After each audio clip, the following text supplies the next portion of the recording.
आज हम लोग स्टार्ट करेंगे नेक्स्ट टॉपिक के साथ, that is profit and loss appropriation account. Fine, अभी तक हम लोगों ने पढ़ा rules in the absence of partnership deed. एक बार रिवाइज करें फटाफट से।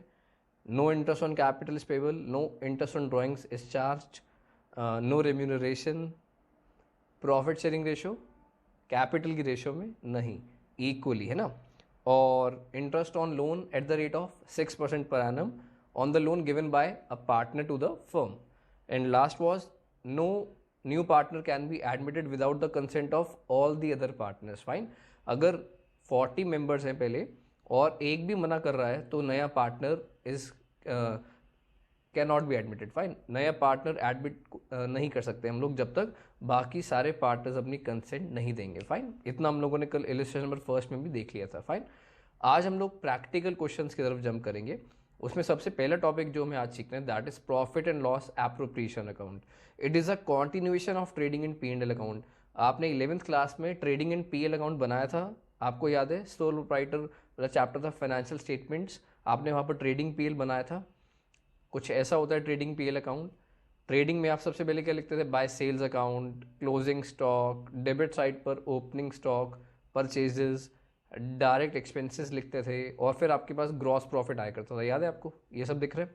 आपने ट्रेडिंग अकाउंट ऑलरेडी किया हुआ 11th क्लास में, मैं इतना मान के चल रहा हूँ कि आप लोगों ने इतना ऑलरेडी पढ़ा हुआ है। फाइन, इसके बाद पीएल अकाउंट पर आते हैं। पीएल अकाउंट में आप क्या करते थे, ग्रॉस प्रॉफिट क्या होता था, brought down. Gross profit is the starting point of profit and loss account. Incomes आप बाय साइड पर लिखते थे, एक्सपेंसेस डेबिट साइड पर लिखते थे पीएल के, और फिर आता था नेट प्रॉफिट। इतनी बातें याद है आप लोगों को। अब profit and loss appropriation account is an extension of P and L account. Profit and loss account के बाद बनता है पीएल एप्रोप्रिएशन अकाउंट। तो पीएल एप्रोप्रिएशन का स्टार्टिंग पॉइंट क्या होगा, net profit. Just like PL account is an extension of trading account, so PL account starting point is gross profit, है ना, जो कि ट्रेडिंग अकाउंट से निकालते हो आप, तो ग्रॉस प्रॉफिट बाय में लिखते हो। ऐसी जो नेट प्रॉफिट आता है आपके पास, इसको आपको बाय में लिखना होता है। तो पीएल एप्रोप्रिएशन की स्टार्टिंग पॉइंट क्या होता है, का स्टार्टिंग पॉइंट क्या होता है, बाय नेट प्रॉफिट। फाइन, तो पहली चीज क्लियर है आप लोगों को। इसका मतलब सबसे पहले क्या लिखते हैं यहाँ पर, नेट प्रॉफिट लिखते हैं। आई होप आपको अच्छी तरह समझ में आया होगा। जैसे पीएल अकाउंट का स्टार्टिंग पॉइंट ग्रॉस प्रॉफिट है जो कि ट्रेडिंग अकाउंट से आता है, इसी तरह से पीएल एप्रोप्रिएशन का स्टार्टिंग पॉइंट नेट प्रॉफिट है जो कि पीएल अकाउंट से आता है। गॉट इट, इतनी बात क्लियर है आपको। इसके बाद अब आप लोग फॉर्मेट ड्रॉ करो, जैसा कि आपको दिख रहा है। अब हम लोग साथ साथ पीएल एप्रोप्रिएशन अकाउंट बनाना सीखते हैं इन रिटन। फाइन, साथ साथ लिखेंगे। सबसे पहले पॉइंट लिखा by PL account net profit, got it. इसके बाद कॉन्सेप्ट सेम रहेगा, सारे एक्सपेंसेस डेबिट साइड पर आएंगे और सारी इनकम्स क्रेडिट साइड पर आएगी। फाइन, तो जो भी हम पार्टनर्स को पे करेंगे, पीएल अकाउंट और पीएल एप्रोप्रिएशन अकाउंट में क्या डिफरेंस होता है बेसिकली। पीएल अकाउंट सारे आउटसाइडर्स को हम लोग पे करते हैं। प्रॉफिट एंड लॉस अकाउंट किसके लिए बनता है, आउटसाइडर्स के लिए, आप ऑफिस के खर्चे करते हो। पीएल एप्रोप्रिएशन किसके लिए बनता है, हमेशा पार्टनर्स के लिए बनता है। किसके लिए बनता है बच्चों, पार्टनर्स के लिए। तो जो भी फर्म एक्सपेंस करती है रिलेटेड टू पार्टनर्स, वो सारे डेबिट साइड पर आएंगे। Just like trading in PL account में आप डेबिट साइड पर सारे एक्सपेंसेस लिखते थे, क्योंकि हमें पता है अच्छे से रूल क्या है, expense are always debited. Fine, तो इन द सेम कॉन्टेक्स्ट जो भी एक्सपेंसेस फर्म करेगी इन रिलेशन टू पार्टनर्स, वो सारे डेबिट साइड पर आएंगे, और जो भी इनकम्स होंगी फर्म को पार्टनर्स से रिलेटेड, वो क्रेडिट साइड पर आएंगी। और वो सिर्फ एक ही इनकम हो सकती है, इंटरेस्ट ऑन ड्रॉइंग्स। फाइन, उसके अलावा बाकी सारे एक्सपेंसेस होते हैं जो डेबिट साइड पर आते हैं। Got it. तो सबसे पहला एक्सपेंस है, आपने इतना नोट कर लिया। अगर आपने नोट नहीं किया तो वीडियो पॉज कर पहले यहां तक नोट डाउन कर लो, फिर आगे सीखते हैं। फाइन, तो सबसे पहला जो एक्सपेंस होता है फर्म का related to partners, that is interest on capital. Capital क्या होती है, जो पैसा हम लोग इन्वेस्ट करते हैं बिजनेस में। फाइन, तो इंटरेस्ट ऑन कैपिटल बिजनेस आपको पे करता है, तो इसलिए लिखते हैं डेबिट साइड पर, क्योंकि वो फर्म के लिए एक्सपेंस है। To interest on capital account, क्या लिखते हैं बच्चों, to interest on capital account, because it is an expense according to firm. आपको पता है आप सारी अकाउंटिंग इसके अकॉर्डिंग करते हो, फर्म के अकॉर्डिंग करते हो। फाइन, उसको कैसे लिखेंगे, मान के चलते हैं दो पार्टनर्स हैं ए और बी, तो ए का इंटरेस्ट अंदर लिखा, बी का इंटरेस्ट अंदर लिखा, कैलकुलेट कर लिखेंगे, टोटल अमाउंट को बाहर शिफ्ट कर देंगे। क्या मेरी बात क्लियर है आप लोगों को अच्छे से, गॉट इट। तो हमने by PL account net profit लिखा, डेबिट साइड पर पहला एक्सपेंस लिखा interest on capital account. Fine, आप भी इतना लिख लो। होप सो लिख लिया होगा आप लोगों ने इतना। दूसरा एक्सपेंस क्या हो सकता है, जो एक्टिव पार्टनर्स होते हैं उनको फर्म सैलरी पे करती है। क्या पे करती है, salary, to differentiate between the active partner and sleeping partner. तो सैलरीज भी डेबिट साइड से पे करेंगे, तो लिखते हैं टू सैलरीज अकाउंट। ए की सैलरी अंदर लिखी, बी की सैलरी अंदर लिखी और टोटल सैलरीज बाहर शिफ्ट कर देंगे। फाइन, तो फटाफट से रिवाइज कराओ मुझे, अभी तक हमने कितना पढ़ा पीएल एप्रोप्रिएशन। सबसे पहले क्या लिखेंगे, नेट प्रॉफिट। डेबिट साइड पर क्या लिखेंगे, इंटरेस्ट ऑन कैपिटल। और उसके बाद क्या लिखेंगे, सैलरीज। फाइन, अभी तक हमने 2 एक्सपेंसेस पढ़े। थर्ड एक्सपेंस, अगर पार्टनर्स को कमीशन मिलती है किसी सर्विस प्रोवाइड करने की वजह से, अगर पार्टनर्स को कमीशन मिलती है तो उसको भी लिखेंगे हम डेबिट साइड पर। कैसे लिखेंगे, टू। अब मान के चलते हैं कि एक ये कमीशन सिर्फ ए को देनी है, तो प्रेजेंटेशन कैसी होगी बच्चों, टू एस कैपिटल अकाउंट, आगे लिखेंगे कमीशन। फाइन, क्या करेंगे, टू एस कैपिटल अकाउंट, आगे क्या लिख देंगे, कमीशन।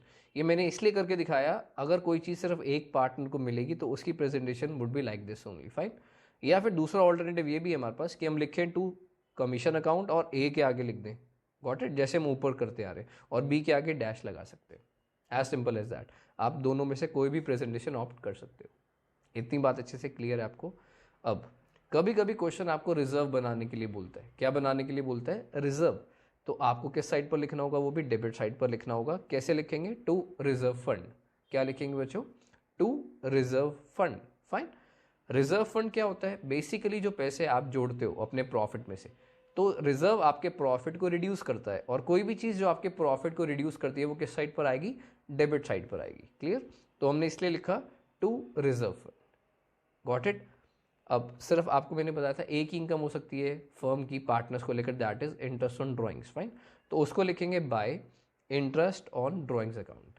तो याद रखना, बाय साइड पर सिर्फ एक चीज़ आ सकती है प्रॉफिट के अलावा, that is interest on drawings. Clear, बाकी सारी चीज़ें डेबिट साइड पर आती है। ए का इंटरेस्ट अलग लिखेंगे, बी का इंटरेस्ट अलग से लिखा और टोटल बाहर शिफ्ट कर दिया। As simple as that, got it. इतनी बात अच्छे से क्लियर है आपको। तो लगभग कुछ ऐसा दिखता है आपको आपका P and L appropriation account.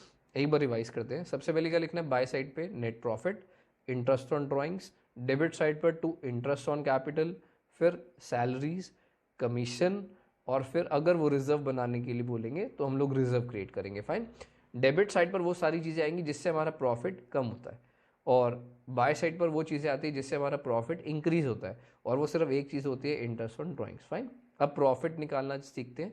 जैसे आप ग्रॉस प्रॉफिट निकालते थे, credit side minus debit side, वैसे ही आप नेट प्रॉफिट निकालते थे, ऐसे ही हम यहाँ पर प्रॉफिट निकालेंगे। क्या करेंगे, क्रेडिट साइड का टोटल करेंगे।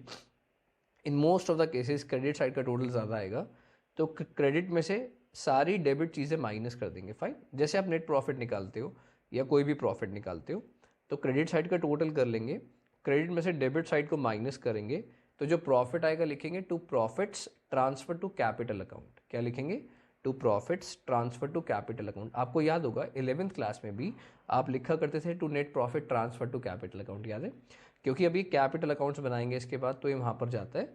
तो लिखा to profits transfer to capital account. जो प्रॉफिट आएगा ये बैलेंसिंग फिगर आएगा, देखो यहाँ पर हाईलाइट करके लिख रहा हूँ, बैलेंसिंग फिगर आपका प्रॉफिट आएगा।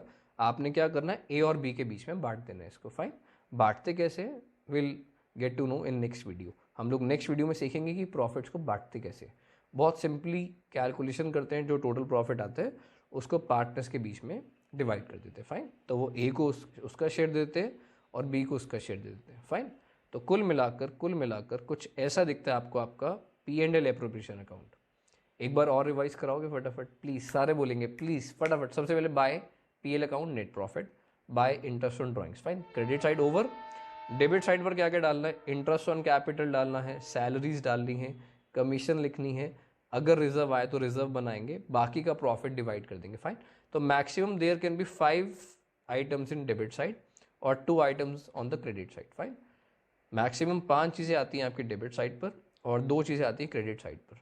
तो अब आपको क्या करना है, टॉपिक आप अच्छे से रिवाइज करो। अगर एक बार ये वीडियो को दोबारा से देखना है तो दोबारा से देखो, साथ साथ दोबारा बना सकते हो, या बिना देखे अगर बना सकते हो तो वेरी गुड होगा। आप इतना करो, फिर मिलते हैं हम लोग नेक्स्ट वीडियो में। फाइन।